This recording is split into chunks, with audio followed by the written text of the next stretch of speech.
1 கொரிந்தியர் புஸ்தகம் 13வது அதிகாரம் 6வது வசனம் சொல்லுது, அன்பு அநியாயத்தில் சந்தோஷப்படாமல் சத்தியத்தில் சந்தோஷப்படும். 2 விஷயத்தை சொல்றார். அன்பு அநியாயத்தில் சந்தோஷப்படான்றார். முதல்ல அநியாயத்தை பற்றி பேச போறேன். நான் மனுஷர்கள் எல்லாருமே அநியாயத்தில் சந்தோஷப்படுறோம். 4 விதமான அநியாயத்தை முதல்ல சொல்லட்டும். ஒரு விதமான அநியாயம், மனுஷன் வறுமையில் இருப்பான். அது உலகத்திலே பெரிய அநியாயம். வறுமையில் இருக்கிற மனுஷனை மனுஷர்கள் தூஷிப்பாங்க. இது ஒரு பெரிய அநியாயம். ஆமென். அன்பு அநியாயம் நினையாது, அநியாயம் சொல்லாது, அநியாயம் செய்யாது. ஆனால் ஒரு மனுஷன் வறுமைக்கு போயிட்டா அவனை அநியாயமாக தூஷிப்பாங்க. ஆமென். நாம் உலகத்தில் பார்த்த ஒரு பெரிய பிசாசுடைய வல்லம். 2, ஒரு மனுஷன் நோயில் படுத்துட்டான் அப்படின்னா, ஒரு முடமாக இருக்கட்டும், இல்லை சரீர ஊனமாக இருக்கட்டும், கண் பார்வை குறைவுலாம் இருக்கட்டும், அது பெரிய அநியாயம். அதை பார்த்து மனுஷன் சந்தோஷப்படுறான்.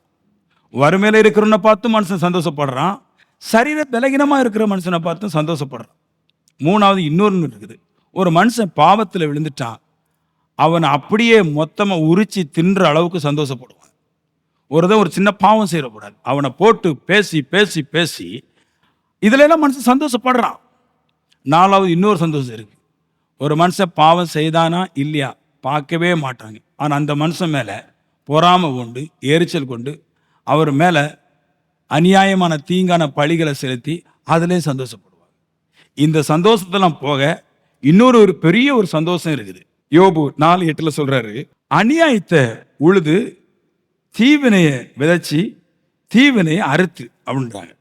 இல்லைன்னா அநியாயத்தை உழுது அநியாயத்தை விதைச்சி தீவினையை அறுத்து, இப்படி ஒரு வார்த்தை போடுற. நல்லா கேளுங்களேன். மனுஷன் ஏன் வெற்றி பெற முடியல, ஏன் உயர்ந்த ஸ்தானத்துக்கு போக முடியல? மனுஷன் நோய்களோடு இருக்கிறான், கஷ்டங்களோடு இருக்கிறான். ஜெபம் பண்ணி சோர்ந்து போயாச்சு, உபவாசம் இருந்து களைச்சி போயாச்சு, வெற்றி கிடைக்கவே இல்லை. எல்லாருமே சொல்கிறாங்க ஜெபம் பண்ணால் கிடைக்கும், உபவாசம் பண்ணால் கிடைக்கும். நான் சொல்லுவேன் அது நல்ல விஷயம். ஆனால் கண்டிப்பாக சொல்கிறேன், அது 100% பலன் கொடுக்கவே செய்யாது. உங்களுடைய பலன் எல்லாமே உங்களுடைய ஹார்ட் சம்மந்தப்பட்டது. ஒரு மனுஷன் மேலே அநியாயத்துக்கு நீங்கள் சந்தோஷப்பட்டா கிடைக்கவே செய்யாது. ஒரு காலமும் ஒருவன் விலகினன் என்று பார்த்து தேவையில்லாத வகையான மொழிகளை அவன் மேலே சுமத்தி அதில் சந்தோஷப்படுற மனுஷன், அவன் 1000 நாள் உபவாசம் இருந்தாலும் அது பலனற்று போயிடுது. சரியான ஒரு போக்குன்னு ஒன்று இருக்குது மனுஷனுக்கு, அதை கையில் எடுத்துக்கொள்ளணும். ஒரு மனுஷன் கருப்பாக இருக்கலாம், குண்டாக இருக்கலாம், பலகீனமாக இருக்கலாம், வறுமையில் இருக்கலாம், சாப்பாடு இல்லாமல் இருக்கலாம், வஸ்திரம் இல்லாமல் இருக்கலாம். எந்த ஒரு மனுஷனை பார்த்து அந்த அநியாயத்தை பார்த்து நான் சந்தோஷப்படாதபடி ஒரு இருதயம் எனக்கு இருந்துச்சுன்னா வெற்றி கண்டிப்பாக வரும். இங்கே மனுஷன் அநியாயத்தில் சந்தோஷப்படுற விஷயத்தை பற்றி சொல்கிறார். ஒரு மனுஷன் ஒரு நிலத்தில் விதைக்கணும் அப்படின்னா, அந்த விதத்தில் இருக்கிற கல், மண், அது எல்லாவற்றையும் அந்த மனுஷன் விரும்புகிற மாதிரியே மாற்றி ஆகணும். அப்பந்தான் உள்ள விதைக்கிற விதை கனி கொடுக்கும். இல்லைன்னா யோவேல சொல்றார் 1:17, மண் கட்டிக்கு கீழே இருக்கிற விதைகள் மக்கி போயிருதுன்றார். அப்போ ஒரு மனுஷன் நிலத்தை உழுறான் அப்படின்னா அவன் மனசுக்கு ஏற்றபடி நல்ல மாதிரி நிலத்தை உழணும். ஆனால் மனுஷர்கள் இங்கே என்ன பண்றாங்க அப்படின்னா, ஒவ்வொரு மனுஷனும் மற்றவனுடைய இருதயத்தில் அநியாயத்தை உழுறாங்களாம். எந்த ஒரு நல்ல கேரக்டரும் நல்ல ஒரு மனசும் இல்லாதபடி அநியாயத்தையே உழுது தான் நினைக்கிற மாதிரியே அந்த மனுஷன் நடக்க வேண்டும் என்பதற்காக அநியாயத்தை உழுறான் என்றார். நல்லா உழுதுட்டு அப்புறமா அநியாயத்தையே விதைக்கிறான், இல்லைன்னா தீவினையே விதைக்கிறான். கொஞ்ச நாள் ஆகும்போது எந்த மனுஷன் அநியாயத்துக்கு இருதயத்தை கொடுத்தானோ, எந்த மனுஷன் தீவினைக்கு இருதயத்தை கொடுத்தானோ, அந்த மனுஷன் கொஞ்ச நாளைக்கு மற்றவர்கள் அறுவடைக்காக பொல்லாப்பை அவன் இருதயத்திலிருந்து எடுத்து கொடுத்துட்றான். அப்போ நான் சொல்லுவேன், தீய விஷயங்களை பேசும்போது இருதயத்தை கொடுக்கக்கூடாது. உங்கள் ஃப்ரெண்டாக இருக்கலாம், உங்கள் அம்மாவாக இருக்கலாம், உங்கள் அப்பாவாக இருக்கலாம், உங்கள் சகோதரர்களாக இருக்கலாம், நண்பர்களாக இருக்கலாம், யாராக இருக்கலாம். எந்த ஒரு இருதயத்தில் தீயவைகளை விதைக்கிறானோ அந்த தீயவைகளை இருதயம் கொடுக்கக்கூடாது. நீங்கள் தீயவைகள் விதைக்கும் போது, ஸ்கூல் மெட் காலேஜ் யாராக இருந்தாலும் சரிதான், அதை விதைக்கும் போது நான் சொல்வேன், தீயவைகளை உழுதா, அநியாயத்தை உழுதா, தீமையை விதைச்சா நான் சொல்லுவேன் தீமை தான் வளர்ந்து நிற்குமே தவிர அதை தான் அறுவடை செய்ய முடியுமே தவிர வேற ஒன்றையும் அறுவடை செய்ய முடியாது.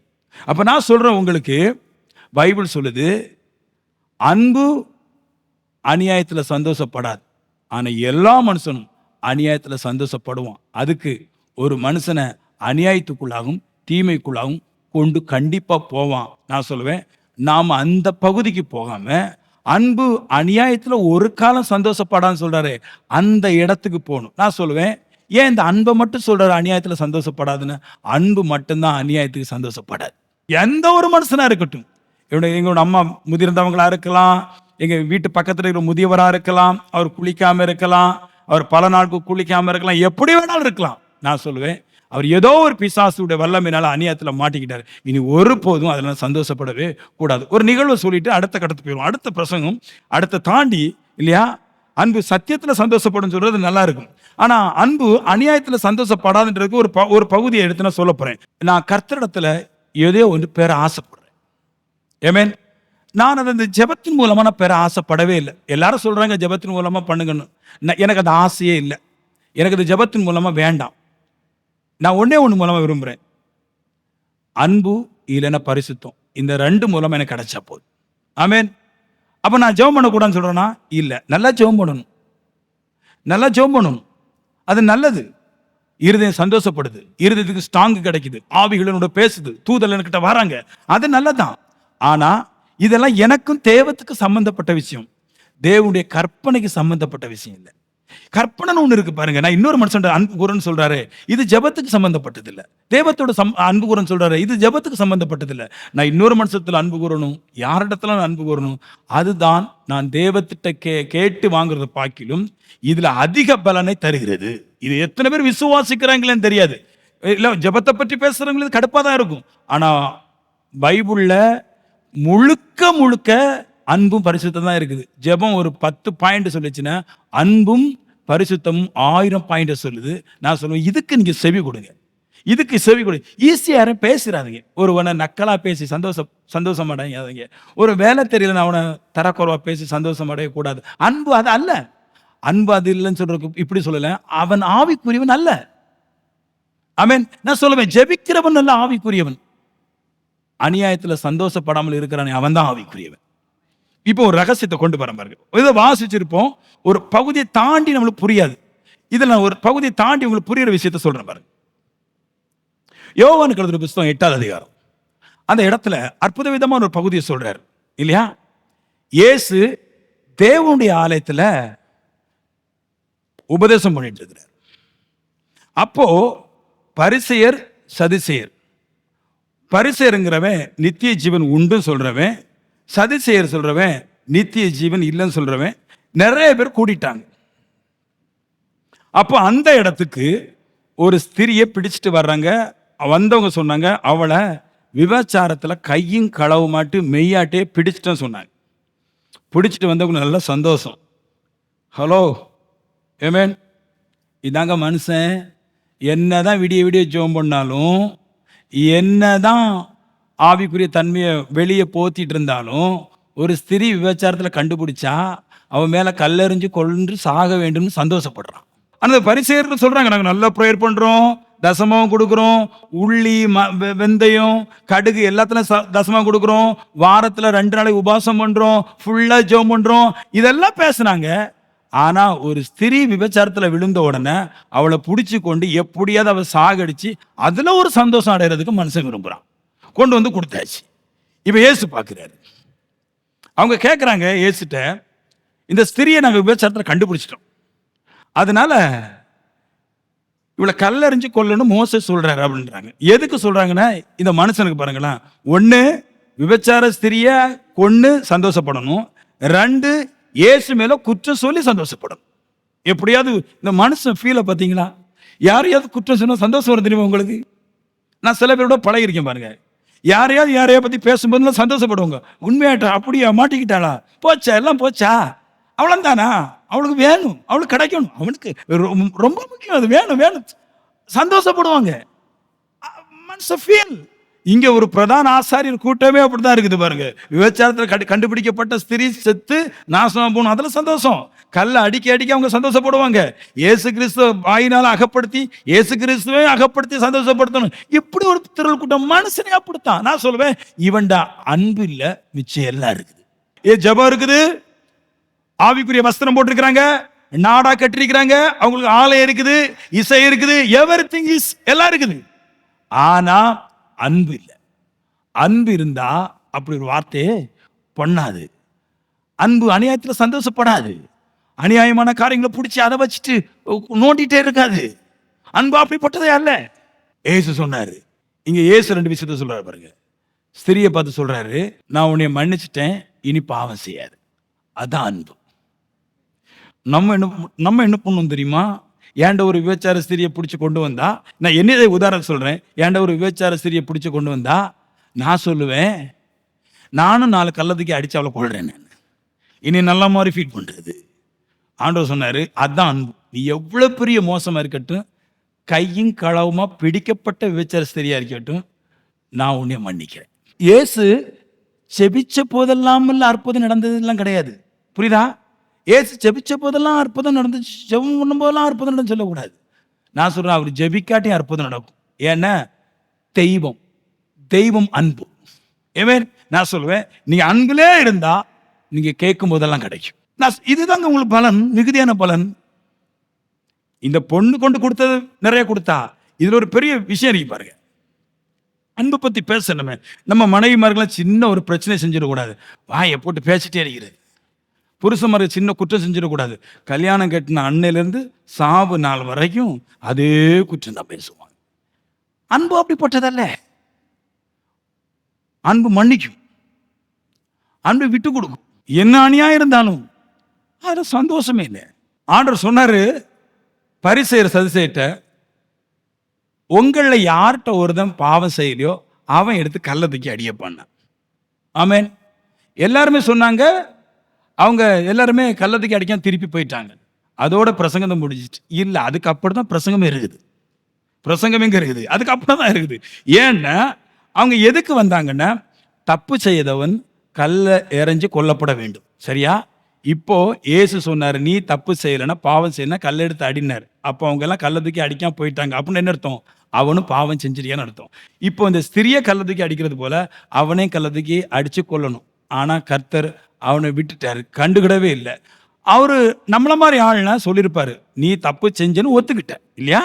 கள்ளத்துக்கு அடிக்கிறவன் தப்பு செய்யாதன்னு அர்த்தம், கள்ளத்துக்கு அடிக்காம போறவன் தப்பு செஞ்சுட்டான்னு அர்த்தம். நீங்க கள்ளத்துக்கு அடிக்காம போறதுனால தப்பு செஞ்சுட்டு ஒத்துக்கிட்டீங்க. இப்ப பாவம் உள்ள மனுஷன் ஒத்துக்கிட்ட, இப்ப நான் சாதா மனுஷன், நீ பாவத்தை ஒத்துக்கிட்டதுனால கூட்டி கொண்டு வந்து நிறைய கள்ளத்துக்கு நச்சுன்னு அடிச்சு சாவடிக்கணும். கர்த்தர் சொல்றாரு, இந்த ஸ்திரியை பார்த்து சொன்னாரு, இனி பாவம் செய்யாத, உடனே மன்னிச்சிட்டோம்னு. இதை விட 10 மடங்கு தான் பரிசேயர் சதுசேயரை பார்த்து சொன்னாரு. சொல்லாம சொன்னாரு, நான் உங்க பாவங்களை மன்னிச்சிட்டேன், இனி நீங்க அதிக பாவம் கேடு கேடுன்னு. ஒரு சின்ன தப்பு நம்மளுக்குள்ள நடந்தீங்கன்னா அதை ஊதி ஊதி ஊதி ஊதி ஊதி ஊதி ஊதி ஊதி ஊதி ஊதி ஊதி ஊதி ஊதி ஊதி மூச்சு போக போக அது பலனை பெருசா ஆக்கி ஆக்கி ஆக்கி பல குடும்பங்கள் அந்த பலனை விழுந்து விழுந்து வெடிச்சு வெடிச்சு போயிட்டே இருக்கும். அப்புறமா சொல்றது, நான் ஜெபம் பண்ணேன், கர்த்தர் தரவே இல்லை. உங்க குற்றத்தை நீங்க தான் ஒரு ஆள்கிட்ட கேட்கணும். எனக்கு ஒரு மனுஷனுடைய குற்றத்தை நான் ஒரு ஆள்கிட்ட கேட்க வேண்டிய அவசியம் இல்லை. எந்த மனுஷனுடைய குற்றத்தையும் நான் பேச போறது கிடையாது. ஏன்னா நான் என்னைக்கு அநியாயத்தில் சந்தோஷப்படணும், அன்னைக்கு இந்த தீர்க்க தரிசனம் வர என்னை விட்டு போயிடும். நான் என்னதான் கத்தினாலும் வேதம் சொல்லுது, அவங்க மனம் திரும்ப நினைச்சும் அவங்க மனம் திரும்புதலை கண்டுபிடிக்கலன்றது. நல்லா கத்துனாங்க, ஜெபிச்சாங்க, ஆவுன்னு எல்லாம் பண்ணாங்க. நான் கர்த்தருக்கு கீழ்ப்படியாத மனுஷன் என்ன கத்தியும் பிரயோஜனம். இன்னைக்கு ஒரு முடிவை எடுத்துருங்க. எந்த மனுஷனுடைய குறைவுகளையும் அநியாயத்திலையும் நான் சந்தோஷப்படுறதே கிடையாது. ஆமென். இந்த முடிவை எடுத்துட்டு போய் ப்ரேயர் பண்ணுங்க, மைண்ட் கூட வச்சுக்கோங்க. மனுஷன் இங்கே குறைவுள்ளவங்க தான், மனுஷன் இங்கே பாவி தான் இல்லையா? குறைவும் பாவமும் உள்ள மனுஷனை நான் பேசுறதுனால எனக்கு எதுவும் கிடைக்க போற கிடையாது. நிறைவான தேவனுடைய சத்தியத்தை கேட்டு நான் கீழ்ப்படியும் போது நன்மை நடக்குது. நம்ம எல்லாருமே சரீரத்தை மறுரூபப்படுத்த ட்ரை பண்றோம். இயேசு கிறிஸ்து வரும்போது சரீரம் வேற ஒரு சரீரத்துக்கு போகணும். அதுக்கு முன்னாடி மனசு புதுவாக்கப்பட வேண்டும். மனசு புதுசா வந்துடும். நம்மளுக்கு நல்ல ஒரு மனசு வரணுங்க. அது அன்பால மட்டும்தான் முடியும். நீங்க நினைக்கலாம் இந்த கேரக்டர் சேஞ்ச் எப்படி வரும். சில பேர் சொன்னாங்க நான் ஜெபம் பண்ணும்போது என் கேரக்டர் மாறிடும். குட், நல்லது. அதுல 10 தான் மாறும். ஆனா அன்பு தான் கேரக்டரை சேஞ்ச் பண்ற ஒரு சாவி. எனக்கு அன்பு இல்லைன்னா நான் பரிசுத்தம் அடைய முடியாது. எனக்கு அன்பு இல்லைன்னா நான் குற்றமற்றவனாய் மாற முடியாது. திருப்பிடுங்க எபேசியர் அன்பை பற்றி சொல்லிட்டு போட்டு நீங்க பரிசுத்தமாக ஒன்றும் உபாசம் நிறைய பேர் இருக்கிறாங்க. நல்ல விஷயம்தான். ஆவிக்குரிய எல்லா விஷயமே நல்ல விஷயம். ஆனா பவுல் சொல்றாரு, அதிக மேன்மையானதை எடுத்துக்கொள்ளுங்கள். எது உங்களை ஈஸியா அடுத்த கட்டத்துக்கு கொண்டு போமோ அதை பிடிச்சிக்குங்க. உலகத்திலே டாப் அன்பு தாங்க. எபேசியர் 1:4 தமக்கு முன்பாக நாம் அன்பில் பரிசுத்தம் உள்ளவர்களும் குற்றமற்றவர்களா இருப்பதற்கு அவர் உலக தோற்றத்திற்கு முன்னே கிறிஸ்துவுக்கு நம்மை தெரிந்து கொண்டபடியே. அவர் சொல்றாரு, உலக தோற்றத்துக்கு முன்னாடியே தேவன் நம்மளை தெரிஞ்சு கொண்டிருக்கிறாராம். தேவத்துக்கு முன்பாக நாம் அன்பில் பரிசுத்தம் உள்ளவர்களும் அப்படின்றாரு. தேவத்துக்கு முன்னாடி எப்படி இருக்கணுமா? அன்புல தான் பரிசுத்தம் இருக்கணுன்றார். அன்புல பரிசுத்தமும் அன்புல குற்றமற்றவனா இருக்கணுன்றார். இது எப்படி புரியுறது? அன்புல பரிசுத்தமா இருக்கிறது, அன்புல குற்றமற்றவனா இருக்கிறது அப்படின்னு இவர் சொல்றாரு. நீங்க அன்பை கரெக்டா ஒரு மனுஷன் நீங்க காமிச்சா அதுக்குள்ள பரிசுத்தம் தான் இருக்கு, வேற ஒண்ணு கிடையாது. நீங்க அன்பை கரெக்டா ஃபாலோ பண்ணீங்கன்னா நீங்க குற்றமற்ற மனுஷனா தான் இருக்க முடியும், குற்றம் உள்ள மனுஷனா இருக்க முடியாது. நீங்க அன்பை கரெக்டா ஃபாலோ பண்ணா நீங்க பரிசுத்தமானதா இருக்க முடியும், வேற ஒரு மனுஷனா மாற முடியாதுன்றாரு. அதனால சொல்றாரு, அன்புதான் ஒரு மனுஷனை பரிசுத்தமாக்குது, அன்புதான் ஒரு மனுஷனை குற்றமற்றவனா மாற்றுகிறதுன்றாரு. அப்போ தேவத்துக்கு முன்னாடி நான் நிற்கும் போது எந்த அதிகாரத்தில் என்ன பரிசுத்தப்படுத்துற, எந்த அதிகாரத்தில் என்ன குற்றமற்றவனாக்குற, அன்புதான் என்னை பரிசுத்தமாகுது. இப்ப பாருங்களேன், இதை நான் வேற மாதிரி வச்சு சொல்றேன். சினம் கொண்டு வர வைக்கலாம். இப்ப நீங்க நல்லா ஜெபம் பண்றீங்க, ஒரு ஆள் உங்க கூட சண்டை போடுறாரு, நீங்க கோவப்பட்டீங்கன்னா நீங்க பாவி ஆயிடுறீங்க. ஆமென். ஆனா நான் அன்பு காட்டும் போது நான் பரிசுத்தவன் ஆயிடுறேன். இதுதான் வேலை செய்யும், வேற எதுவுமே வேலை செய்யாது. எனக்கு விரோதமா ஒரு மனுஷன் முறுமுறுக்கிறாரு, எனக்கு விரோதமா ஒரு மனுஷன் சண்டைக்கு வராரு, என்ன அவதூறா பேசுறாரு, நான் எப்படி தப்புறது? ஜெபம் பண்ணி தப்ப முடியாது. ஏன்னா நீ அந்த கணப்பொழுதுலே நீ ரிவெஞ்ச் எடுப்ப, நீ அவங்களுக்கு விரோதமா சத்துருவா இருந்ததா பேசுவ. இப்ப சொல்றாரு, நீ அவங்களுக்கு விரோதமா ஏதாவது பேசிக்கிட்டு தான் ஜெபம் பண்ணுவேன். ஆனா அன்புன்றது உனக்கு விரோதமாய் 1000 பேர் எழுந்து உன்னை தவறாக பேசினாலும், உன் அநியாயத்துல சந்தோஷப்பட்டாலும், நீ அன்பை மறுமொழியாய் கொடுக்கும் போது அந்த இடத்தில் தானே நீ பரிசுத்தமாகிறாய், அங்கே நீ குற்றமற்றவனாய் மாறுகிறாய். அன்பை போல உலகத்தில் ஒரு ஆற்றல் எதுவுமே கிடையாது. இந்த அன்பு மட்டும்தான் உங்களை அடுத்த அடுத்த அடுத்த அடுத்த நிலைமைக்கு கொண்டு போய் வைக்கும். வாலிப பிள்ளைங்க தெரிஞ்சுக்கிடுங்க, கல்யாணம் கட்டி ஏமாந்து போனவங்க ஏமாந்து போட்டு எதையோ நம்பிட்டோம் நாங்க. அவன் விடிய விடிய விடிய விடிய என்ன நம்ம பேசி சண்டை போட்டு ஜெபம் பண்ணி அழுது கத்துற, இதை எடுத்துக்க. புருஷன் 1000 முறை திட்டினாலும் அன்பை மட்டும் நீங்க வெளிக்காட்டி பாருங்க, நீங்களும் பரிசுத்தமாகுவீங்க, அவங்களும் பரிசுத்தமாகுவாங்க. அன்பினுடைய முடிவு ஜீவன். நீங்க கேட்கலாம், எவ்வளவு நாள் வரைக்கும் தான் பொறுக்கிறது, இந்த மாதிரி புருஷன் கூட எல்லாம் இருந்து வாழ முடியாது, எப்பவும் நொய்யு நொய்யு நொய்னு பேசிட்டீங்க. நான் சொல்றேன், அவன் வாயை அடங்குற வரைக்கும் அமைதியா இருக்கு. அநியாயத்தை பார்த்து சந்தோஷப்படாத ஒவ்வொரு மனுஷனும் அன்பினாலே பரிசுத்தமாக்கப்படுறான். கத்துறோம், கேரக்டர் மாறல, சூப்பர் பவர் ஜெபம். ஆனா அன்புல கொண்டு இணைக்காம போயிட்டான். அன்புதான் ஜெபத்தினுடைய மிஷின். ஆமென் சொல்லுங்களா? அன்புதான் ஜெபத்தின் மிஷின். இந்த மிஷின் ஓடுனா ஜெபம் வேலை செய்யும், இது நின்னுட்டு அது வேலை செய்யாது. அடுத்த பாயிண்ட் போ. அன்பு சத்தியத்துல சந்தோஷப்படும். இன்னொரு முறை சொல்றேன், அன்பு சத்தியத்துல சந்தோஷப்படும். இப்படி சொல்லலாம், அன்பு உண்மையில சந்தோஷப்படும். உண்மைன்னு சொன்னா, சத்தியம் சொன்னா நிறைய இருக்குது, பைபிள்ல நிறைய இருக்கு சத்தியம். ஆனா அதுல ஒரு சத்தியத்தை சொல்றேன். சத்தியம் நிறைய இருக்குது, அதுல ஒரு சத்தியம் ஆதியாகமத்துல இருக்குது. மனுஷன் ஆளுகை செய்கிறவனா இருக்க வேண்டும், ஐஸ்வர்யவனா இருக்க வேண்டும், அதுதான் முதல் சத்தியம். இந்த சத்தியத்தை இன்னைக்கு பெந்தகோஸ்துல தூக்கிட்டாங்க. தெய்வம் 6வது நாள மனுஷனை உண்டாக்கிச்சு, 5 நாளும் மனுஷனுக்கு தேவையானதை உண்டாக்கிச்சு. பூமி தேவை, தண்ணி தேவை, கடல் தேவை, நிலம் தேவை, ஆடு தேவை, மாடு தேவை, மீன் தேவை, பறவைகள் தேவை, மிருகங்கள் தேவை, எல்லா தேவைகளையும் 5 நாள் உருவாக்கிச்சு. ஏதேன் தோட்டத்தை உருவாக்கிச்சு. அந்த தோட்டத்துக்குள்ள 6வது நாள் மனுஷனை உருவாக்கி கொண்டு போய் கொடுத்து, நீ சிறந்த செல்வந்தனாகவும் ஆளுகை செய்கிறவனா இருக்க வேண்டும் என்று சொன்னார். அதுதான் சத்தியம். நான் சொல்லுவேன், அதான் உண்மையான சத்தியம். சத்தியம் அதுதான். மனுஷனை உருவாகிறதுக்கு முன்னாடி மனுஷனுக்கு தேவன் செஞ்ச சத்தியம், உண்மை அதுதான். தேவன் மனுஷனை உருவாகிறதுக்கு முன்னாடியே மனுஷனுடைய நன்மைகளை உருவாக்கி மனுஷங்களை கொடுத்து நீ ஆண்டுகொண்டு சொன்னார். இதுதான் சத்தியம். இந்த சத்தியத்துல மனுஷன் சந்தோஷப்படும். அப்படின்னா ஒருவன் நல்லா இருந்தா, ஒருவன் ஐஸ்வர்யவனா இருந்தா, ஒருவன் ஆசீர்வதிக்கப்பட்டவனா இருந்தா, ஒருவன் பணக்காரனா இருந்தால், ஒருவன் வெற்றி பெற்றவனா இருந்தால், ஒருவன் உயர்ந்தவனா இருந்தால் நான் அதை சந்தோஷப்படணும். அதான் அன்பு. இங்க இந்த கேரக்டரை பார்க்க முடியாது. ஏன் தெரியுமா உங்களுக்கு? இது தெய்வம் அவங்களை ஆசீர்வதிச்ச போது அன்பு இல்லாத மனுஷன் சபிக்கிறான், அன்பு இருக்கிற மனுஷன் சந்தோஷப்படுறான். அன்பு சத்தியத்துல சந்தோஷப்படும், அன்பு உயர்வுல சந்தோஷப்படும், அன்பு வெற்றில சந்தோஷப்படும். நம்ம இதெல்லாம் வேணுமே. நம்மளுக்கு ஒரு கார் வாங்கினாலே பாதி பேருக்கு கில்மா போயிருது. ஆமென். ஒரு வீடு வாங்கினா கில்மா. அன்பு ஒரு வெற்றி பெறும்போது அதை ஆசீர்வதிக்கும். பைபிள் சொல்லுது, தேவன் எல்லாவற்றையும் கொடுத்துட்டு, ஆளுகை செய்ய கொடுத்துட்டு அவனை ஆசீர்வதிச்சார். உங்களுக்குள்ளாக உங்க கேரக்டர் மாறவே செய்யாது. ஜெபத்துல உபாசனை பொத்திக்கலாம். நீங்க இன்னொரு மனுஷங்கிட்ட போகும்போது தான் நீ நல்லவனா கெட்டவனாங்கிறத அவனுடைய சூழ்நிலையில வச்சு பார்க்கும்போது தெரியும். ஒரு கார் வாங்கும்போது, ஒரு வீடு வாங்கும்போது, ஒரு நிலம் வாங்கும்போது, கொஞ்சம் பணம் வரும்போது என் கேரக்டர் எப்படி மாறுதானா, ஆசீர்வதிக்கிறேனா சபிக்கிறேனா, அங்கதான் வெற்றி இருக்கிறது. அன்பு உயர்வுல சந்தோஷப்படும். உயர்வுல சந்தோஷப்படுற மனுஷன் அன்பா இருக்கிறான். உயர்வுடைய தன்மை என்ன நிறைய மனுஷன் தெரியாது. உயர்வுல சந்தோஷப்படுறதுல எவ்வளவு பெரிய ஆற்றல் இருக்குன்னு தெரியாது மனுஷனுக்கு. எத்தனை பேர் மனைவியை பத்தி நல்லா அழகா சிரிக்கிறீங்க? ஸ்மைல் ஆட்டு சிரிக்கிறீங்களா? புருஷனை பார்த்து சிரிக்கிறீங்களா? ஒரு அக்கா முன்னாடியாண்ட சொல்லும், என் புருஷன் சாவுக்கு 2000 ரூபாய் தருவேன், அந்த பணத்தை நீ அடக்கம் பண்ணக்கூடாது, மிஷின்ல வச்சு எரிக்கணும். நான் சொன்னேன், அதை நீங்களே மிஷின்ல 2000 கொடுத்து எரிக்க வேண்டியதுன்னு. அவன் செத்த அன்னையிலேருந்து நான் பார்க்கவே கூடாது. அவன் பண்ற கொடுமைக்கு எரிக்கணும் அவனை.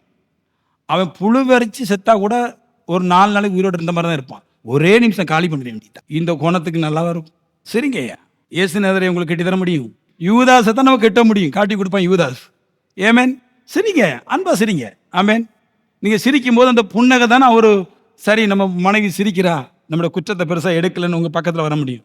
நீங்க முறைக்கிற முறைப்பை பார்த்தா ஆத்தாடி நான் போய் தூங்குறேன். அப்போ பேச்சாளர்கள் தான் பேசுவோம், அன்போட தான் பேசுவோம். கொஞ்சம் நல்லவங்கள நாங்க சரிம்மா கொஞ்சம் நான் ரெஸ்ட் எடுத்துட்டு வராமா. ஆனா உள்ளுக்குள்ளேயோ எப்படி தெரியுமா, நாசமா போமா இன்னும் நிக்கிறாளிங்க அப்படி தோணும். பேச்சு தான் அப்படி இருக்கும். கடவுள்கிட்ட வாங்குறதுக்கு முயற்சி பண்ணுங்க, மனுஷன்ட முகத்தை பார்க்காதீங்க, மனுஷன்ட முயற்சி பண்ணாத. இப்போ ஒரு விஷயத்த சொல்றேன் பாருங்களேன். எரியோ ஜனங்கள் எவ்வளவு நன்மையை விட்டுட்டாங்கன்றத சொல்ல போறேன் நான். சகைன்னு ஒரு மனுஷன் இருந்தான் எரியோ சரித்திரம் வேண்டாம், எரியோக்குள்ள இருந்தான் சகை. அவனுக்குள்ள அந்த ஒண்ணுதான் சரியா சொன்னாங்க, விம்சையெல்லாம் தப்பாவே பிரசங்கம் பண்ணிருக்கிறாங்க. நான் 2-3 பிரசங்கம் கேட்டேன் நான் சகையை பற்றி. முதல்ல 19, 7, 8, 9 3 பேர் சொல்றாங்க. சகையை பற்றி ஜனங்கள் சொன்னாங்க, இவன் பாவியான மனுஷன், இவனோட கூட இயேசு போறாரு அப்படின்ட்டு. உண்மையில சொல்றேன், சகை பாவியே இல்லை. இங்க கேட்டிருக்கோமா சகை பாவி இல்லைன்னு? அவன் பாவியான மனுஷன். அவன் பாவியே கிடையாதுங்க. நான் சொல்றேன், சகையும் ஐஸ்வர்யவானுங்கிற கதை யாரும் பேசாது. அவன் பாவியான மனுஷன் குள்ள, ஆனா உண்மையில ஐஸ்வர்யவான். அந்த ஐஸ்வர்யவானை தேவன் அன்பானவர் அந்த சத்தியத்துல சந்தோஷப்பட போனார். சகை வீட்டுல போய் அந்த ஐஸ்வர்யவானை அவனுடைய பரிசுத்தத்தை பார்த்து, ஐஸ்வர்யத்துடைய உச்சியத்தை பார்த்து, அவருடைய கேரக்டரை பார்த்து சந்தோஷப்பட்டார். ஆனா ஏசு அவனோட கூட போகும்போது ஜனங்கள் சொல்றாங்க, பாவியான மனுஷன் சொல்றாங்க. அவர் பாவியா இல்ல, சகை பாவியா இல்ல. ஏன் அப்படி சொல்றாங்கன்னா, அவர் பெரிய பணம் வாங்கியிருக்கிறார், நிறைய பணம் வச்சிருக்கிறார் அப்படின்ட்டு. பெரிய கோடீஸ்வரர், வரி வாங்குறவர், வட்டி வாங்குறவர் அப்படின்னு பெரிய பணக்காரரு. அதனால அவர் மேல தப்பான பழி சொல்றாங்க. அவர் பாவியான மனுஷன். அவர் பாவியான மனுஷன் கிடையாது. அவன் பாவியான மனுஷன் சொன்னா அவனே சொன்னான் பாருங்க. ஒரு இடத்துல பணக்காரன் அவன் சொன்னான், நான் ஒருவன் இடத்துலயாவது அநியாயமா ஏதோ வாங்கினா 4 தனியா திருப்பி கொடுப்பேன்னார். இந்த வார்த்தையை அவன் ஏதோ அநியாயம் செஞ்ச மாதிரி 4 தனியா திருப்பி கொடுக்குற மாதிரி சொல்றாங்க. அப்படி இல்லை, இந்த வார்த்தையை படிச்சு பாருங்க. நான் ஒருவனிடத்திலேயாவது அநியாயமா வாங்கியிருந்தால், அதாவது யார்கிட்டயுமே வாங்கல, அப்படி எனக்கு தெரியாம யார்கிட்டயாவது ஒரு ஆட்டு சம்பவம் நடந்திருந்தால், ஒரு வீட்டிலேயாவது ஒருவனிடத்திலேயாவது நான் அநியாயமா ஏதாவது வாங்கியிருந்தால்ன்றான். அவனுடைய மைண்ட் நினைப்புல அவன் யாரிடத்துலயுமே அநியாயம் செஞ்சதே கிடையாது. அப்படிப்பட்ட ஐஸ்வர்யவான அன்பு அந்த ஐஸ்வர்யத்துல சந்தோஷப்படுகிறது. 9 வசனம் சொல்வார், இவன் ஆபிரகாமுடைய குமாரன் அல்லவா. உலகம் சொல்லுது இவன் பாவி, அவன் சொல்றான், நான் அநியாயம் வாங்கல. கடவுள் சொல்றாரு, இவன் ஆபிரகாமுடைய குமாரன் அல்லவா அப்படின்னு. சூப்பர் பரிசுத்தவன் அல்லவா. தேவன் கொடுக்கிற நன்மையை வாங்கி வச்சு கரெக்டா வாழ்ற மனுஷனை கர்த்தர் நித்தியம் தள்ளுகிறார். இயேசு சொல்றாரு நல்ல மனுஷன்றாரு. இயேசு மறுபடியும் சொல்றாரு ஆபிரகாமுடைய குமாரன். இயேசு ஏன் எரியோகு சகையை பார்க்க போனாரு, வாழ்த்த போனார்? ஏன்னா பைபிள் சொல்லுது, இயேசு வரும்போது இயேசு எப்படிப்பட்டவரோ என்று பார்க்க போனான்றது. ஏன்னா அவன் நிறைய பேரை பார்த்துட்டான். நிறைய பேரை பார்த்தா குறை சொல்றதுலே தான் இருக்கிறான். பணக்காரன் ஆகுனா இவன் கலாவிட்டு தான் பணக்காரன் ஆகிருக்கிறான், ஏமாத்தி தான் பணக்காரன் ஆகிருக்கிறான், இவன் நரகத்துக்கு தான் போவான், இவன் பக்கா ஃப்ராடு, பக்கா பாவி. இவன்கிட்ட பேசி பேசியே அவன் நற்கிரியை செய்கிறத நிப்பாட்டிட்டான்.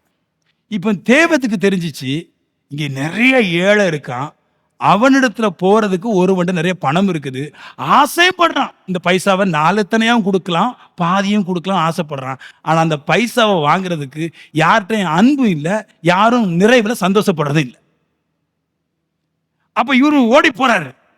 எப்படிப்பட்டவரோ அப்படின்னு இயேசுவை பார்க்க ஓடி போறான். எந்த கருத்துல சொல்றான்னு, இவராவது என்ன நல்லவன்னு சொல்லாண்டாரா. ஆசீர்வாதத்துக்கு தான் நன்மை கிடைக்குமே தவிர சாபத்துக்கு நன்மை கிடைக்காது, சபிப்புக்கு நன்மை கிடைக்காது, தூசிப்புக்கு நன்மை கிடைக்காது, சண்டைக்கு நன்மை கிடைக்காது. உங்களுடைய கேரக்டர், மனுஷ கேரக்டர் முழுக்க அநியாயத்துல சந்தோஷப்படுது. நான் சொல்லுவேன், நன்மையில சந்தோஷப்படணும், பலன் உண்டாகும். புரியுது? அவங்க நன்மை எப்படி வருது பார்த்தீங்க? தேவத்திட்ட இருந்து வர்றது மட்டும் இல்ல, மனுஷன் நீங்க புகழ்ந்து பேசினாலே மனுஷன் நன்மை செய்வான். அவனை போட்டு போட்டு போட்டு போட்டு போட்டு போட்டு போட்டு பொல்லாதவன் போல இன்னைக்கு சபை சொல்ற மாதிரி சகையை பாவி பாவின்னு சொன்ன மாதிரி அங்க இருக்கிற ஜனங்கள் அவனை பாவி பாவியா சொல்லி கடைசியில் எல்லா நன்மையும் இழந்துட்டாங்க. அதனால ஓடி போறேன். இவர் எப்படிப்பட்டவரோ, இவர் என்ன நினைக்கிற, ஓடி போய் பார்ப்போன்னு ஓடி போய் எப்படியே இயேசுவை பார்க்கும்போது சொல்றாரு, ஏசு சொல்றாரு, சகை உன் வீட்டுக்கு வரணும், வா, நான் உன்னை தான் பார்க்க வந்தேன் அப்படின்னு. போகும்போது தான் சொல்றான், சொத்துல பாதியை ஏழைக்கு கொடுக்கலாம்னு நினைக்கிறேன், நீங்க என்ன நினைக்கிறீங்க? அவர் சொல்றாரு, ஐ பிளஸ் யூ. சொன்னது மட்டும் இல்லை, ஏசு போன பின்னாடி பாதியை செஞ்சான். அவன் நிறைய இருக்குது, இங்க நிறைய பணக்காரன்ட பணம் இருக்குது, நிறைய பெரிய பெரிய பாஸ்டர்ட்ட பணம் இருக்குது. அவங்கள்ட்ட வாங்குற வித்தை யாருன்னு கண்டுபிடிக்கல. கடவுள்கிட்டே பணம் இருக்குது, வாங்குற வித்தை ஆசீர்வதிக்கிறது. நம்ம அவங்களெல்லாம் போய் தப்பா பேசிக்கிட்டு போய் கை நீட்டக்கூடாது, ஆசீர்வதிச்சு தான் கை நீட்டணும், அப்பதான் கிடைக்கும். கொட்டி வச்சிருந்தா பணம். அப்புறம் போகும்போது சொல்றான், யார்கிட்டையாவது அப்படி வாங்கினா ஆண்டவரை ஞாபகம் இல்லை, கொஞ்சம் ஞாபகத்தை உணர்த்தி தர முடியுமா? யார்கிட்டையாவது அநியமா வாங்கினா 4 கொடுத்துடுறேன் நான். ஆசீர்வதிக்கும், அன்பு ஆசீர்வதிக்கும், அன்பு சந்தோஷப்படும். பணக்காரனா சந்தோஷமா இரு, பணக்காரன் கூட போறீங்களா சந்தோஷமா இருங்க. ஏன்னா அப்பந்தான் அவன் ஏதோ கொஞ்சம் தருவோம். அன்பு வந்தா உயர்வுல சந்தோஷப்படும். 1000 மடங்கு தேவனும் மனுஷனும் நம்மளுக்கு தரும்படிக்கான வழி திறக்கும். மனைவி விட்டு அன்பை பேசுங்க, அன்பை கொடுங்க, அன்பை விதைங்க, அன்பு வரும். அன்பு சந்தோஷப்படும். நான் சொல்லுவேன், எல்லா சூழ்நிலையிலும் உங்க கூட இருக்கிற மனுஷனோட தேவனோட சந்தோஷமா இருங்க, கர்த்தர் கண்டிப்பா உங்களுக்கு சந்தோஷத்தை தரும். அதான் கர்த்தர் சொன்னார் யோவேல, be glad and rejoice, மகிழ்ந்து களி கூறும். அன்பு மகிழ்ந்து களி கூறும். நான் சொல்லுவேன், தேவத்தை உண்மையா ஏற்றுக்கொண்ட மனுஷன், தேவத்துக்காக உண்மையா வாழ்ற மனுஷன் இங்க வந்து அழமாட்டான். உண்மையான விசுவாசி மகிழ்ந்து களி கூறுவான். ஏன்? அவனுக்கு ஒரு ஃபார்முலா தெரியும், ஆசீர்வாதம் தான் நன்மையை கொண்டு வரும். நான் சொல்லுவேன், அழுகிற ஒவ்வொரு மனுஷனும், ஜெபிக்கிற ஒவ்வொரு மனுஷனும், உபாசம் இருக்கிற ஒவ்வொரு மனுஷனும் தனக்காகவே இருக்கிறானே தவிர மற்றவங்களுக்காக கடவுளுக்காக அன்பு கூறுற விஷயத்துல இல்லை. நான் சொல்றேன், தேவ சமூகத்தில் நல்லா சந்தோஷப்பட்டு ஆர்ப்பரிக்கிறவன் மற்றவங்களுக்காகவும் தனக்காகவும் தேவத்துக்காக ஆராதிக்கிறான். வீட்டுக்கு போன பின்னாடி மறுபடியும் இதே கதை தான். அவன் சரியில்லை, இவன் சரியில்லை, அப்படி சரியில்லை, இப்படி சரியில்லை, இது சரியில்லை, அது சரியில்லை. ஜெபம் ஒரு ஃபார்முலா, தனி பகுதி, அதே நம்ம ப்ரேயர் பிரசங்கம் பண்ணுவோம். ஆனா அன்பு சூப்பர் பகுதி, சரியான போக்கு. நீ என்னைக்கு இந்த ஃபார்முலால வரீங்கோ, அநியாயத்தில் சந்தோஷப்படாது. உங்க குடும்பங்கள் ஒரு அநியாயம் நடக்கலாம், அதை பார்த்து சிரிக்காதீங்க, அதுக்கு தாங்கி பிடிங்க, நல்ல விஷயத்துக்கு சந்தோஷப்படுங்க. உங்க கையில சாவி கிடைக்கும், பரலோகத்தின் சாவியும் கிடைக்கும், இந்த பூமியோட சாவியும் கிடைக்கும்.